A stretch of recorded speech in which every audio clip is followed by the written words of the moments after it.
Hello everybody and welcome to a brand new blog post about the ground working features in Farming Simulator 22. So we did some groundwork in Farming Simulator 22. Not only does the soil, like other surfaces, appear more natural and plastic, thanks to parallax occlusion mapping, there are also new ground working systems and a lot of new ground textures you can look forward to. So, a new feature, mulching. You can see here we have a Fendt tractor with a mulcher on the front. We have a crop of what used to be corn or maize, and it's mulching the stubble. Mulching, the revelation of domestic gardening through questionable overuse of bark chips. But backyards and home improvements are not what we're talking about here. Although the science is basically the same, mulching improves the soil and therefore the yield. In Farming Simulator 22, we use a mulcher attached to our tractor to cut and apply fresh grass to the surface of the soil when cultivating a grass or olive orchard, for example. After harvesting your crops, you can also mulch the stubble left on the field to improve the yield. And because it's still important to many, you also mulch to guarantee the visual appeal of your grape and olive orchards, as mulching makes everything on your vineyard look nice and clean too. How wonderful! Also, there are bigger types of mulchers in the forestry section. They even mulch bushes and tree stumps. Almost nothing will get in the way of mulching if you apply the correct machinery. We now move on to stone picking, and here is the L-Hoe stone picker, which we have already seen in some of the videos released by Giants. Leaving the wonderful world of mulching, there's a hard reality lying dormant in the ground: stones. When cultivating or ploughing, stones can turn up on your field. Depending on what kind of cultivator you're using, the size of the stones vary. Using a subsoiler will dig up some larger rocks compared to your shallower groundwork. Your soil lies in chaos now. Oh no! But what now? When collecting stones with your stone picker, you can even make some additional money by selling them to the debris crusher. Okay, that's going to be interesting. Get your revenge on those soil invaders and even get paid for it. It's always a good idea, getting paid. Before you begin to sow your crops now, you should take care of the stones one way or another. You can also turn stones off if you would like.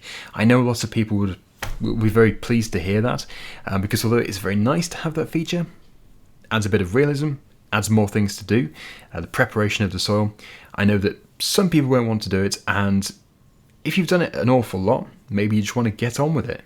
So that is good to hear. And now we have the L-Hoe stone picker on the back of the older Massey Ferguson. Leaving them on the field would damage your machines. Not only that, your problem will get worse. More and bigger stones will turn up. If you don't like to collect them, there's another method to get rid of them. At least the smaller ones.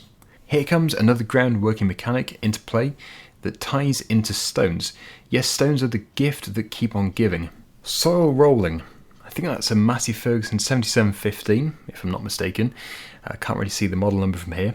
But yes, we have a soil roller. This is so nice to see in the game. If you pick large rocks out of the ground, you need to collect them. With smaller stones, turning up after cultivating or ploughing, you can also use this spectacular looking agricultural tool called a roller and simply press them into the ground again. Yes, just roll over them. They had it coming, threatening the well-being of your expensive machines. Rollers are not just a tool to conceal the rocky consequences of cultivating or ploughing though. After sowing your crops, you gain an additional yield bonus when rolling over flattening and compressing the seedbed.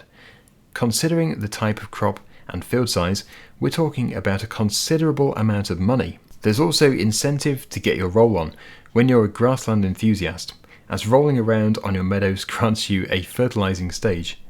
Mind that rolling over grass sets it back to the first growth stage, so you should roll over the grass when it's freshly cut and mowed. Okay, that's definitely something to note. And now we can have a look at the new ground textures. So you can see we have a wide range of different textures here. Really nice to see them. I'm going to leave this up on the screen whilst I read the next section of the blog post. So we revised basically all ground textures for Farming Simulator 22. You'll notice more visual diversity. And when playing with some friends invited to your farm, even via crossplay, you'll definitely notice if those slackers haven't rolled the seedbed, as the texture looks different from the one where it's not. Okay, very sneaky. Don't let them get away with lowering your yield. Above, in this case it's actually on the screen, you see some examples of the new ground textures in the game. Okay, so let's take a look at some of these ground textures. It is going to take a bit of getting used to. Like when you first turn up at a field, you're going to see it and you're probably going to have to check the map to see exactly what's going on. Because some of these are similar, but obviously they do have very important differences. Anyway, we start off with stubble tillage. We still have some chaff and straw on the surface, but you can still see we've got some soil underneath. Cultivated, so it's been worked down, but we still have some fairly large bits in there. Seedbed, that's very finely worked, ready for the seed. Ploughed, much rougher, we've got furrows showing. A rolled seedbed, so that's had the roller over it, looking very nice. Sown, so we've got the seeds in the ground. Planted, that must be, yeah, when you use the planter rather than the seed drill, I'm guessing. So when you've put the sugar beet in, or the corn, or cotton, anything like that. Ridges, that would be for potatoes. Direct sown, so that would be, yeah, literally, as it says, direct drilled. So you've just harvested wheat, for example, and then you go straight into the field with a drill with the canola crop, and you've put it straight in to the wheat stubble. Harvest ready. So as you can see, lots of stubble there.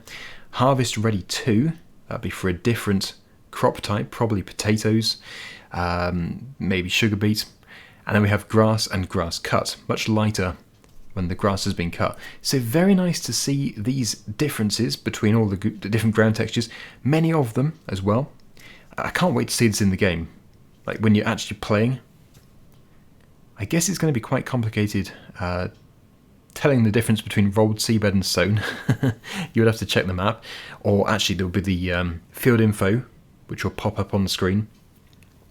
But yeah, this is looking really nice. Anyway, this concludes this blog post. Thank you so much for watching. Hopefully you've enjoyed it, and until next time, see you again soon. Bye for now.